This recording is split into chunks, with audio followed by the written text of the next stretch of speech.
This one time I had a friend and she had a lot of trauma surrounding men and just the way they looked at her. And she was SA'd, as a child. My heart goes out to anyone that's been through that. It's really rough, it sets you up for like a really dark life, especially if you don't tackle that stuff. And if you just let it kind of fester, it can manifest itself into some pretty like really toxic behaviors as adults. It's really sad to see. I have my fair share story of that.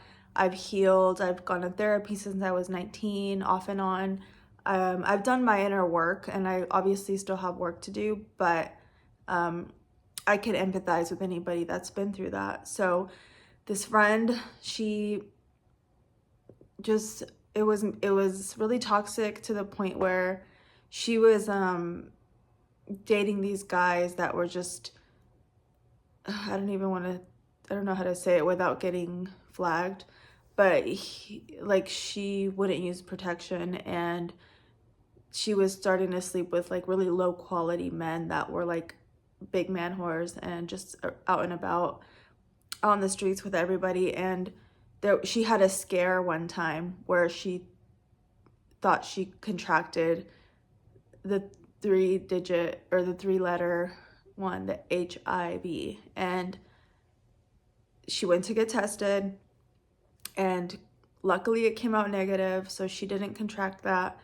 But it was like for me, it was a wake-up call. Like, at this point, I had stopped hanging out with her so much, but she texted me one day and was like, hey, I really need a friend, whatever. We went and had some drinks. This was back when I drank alcohol. And she kind of broke down and told me like, hey, this guy has this and this. I went to get a test today. I get the results in a few days. And I was just like, wow, I'm so sorry. But that hit me really hard. Like, wow, you can't just be laying with anybody, because these people could just they can bring anything into your life. They can flip your world upside down in one night. And trust me, I doubt that the sex is that good, and it's like, is it really worth it? No. So this friend, I thought she would learn from this experience, and I think she laid low and was celibate for 2 to 3 months after that. And then we still kind of drifted back apart. So that brought us together again after we started drifting apart. And then that happened. We got back together as friends for a little bit. And then we started drifting apart.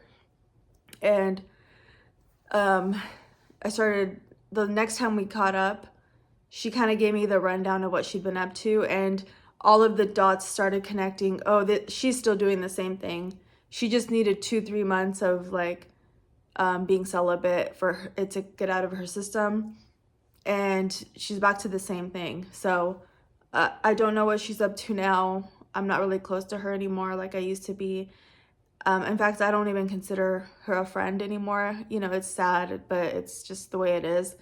And it won't surprise me if she's still out like laying in bed with all these random people, and it's not a path I wanted to go down. I didn't see myself ever being that way. Of course, I experimented growing up. Like you have like your short flings and this and that and blah, blah, blah. But I was never like that long term. It was more of an experimental phase. And experimentation is, I think people should explore and do things to get to know themselves, but in their sexual like world. But when it gets to the point where you're letting your traumas run your whole life, and to the point where you're trying to numb yourself so bad you're just laying in bed with any old Joe Schmo that you swiped on Tinder, that's just, that's gutter level. And I hate to sound judgmental, but I don't condone it. I wasn't raised to be that way. You don't put your life at risk like that. You don't give these slobs your sacred energy. It's disgusting. You get nothing in exchange.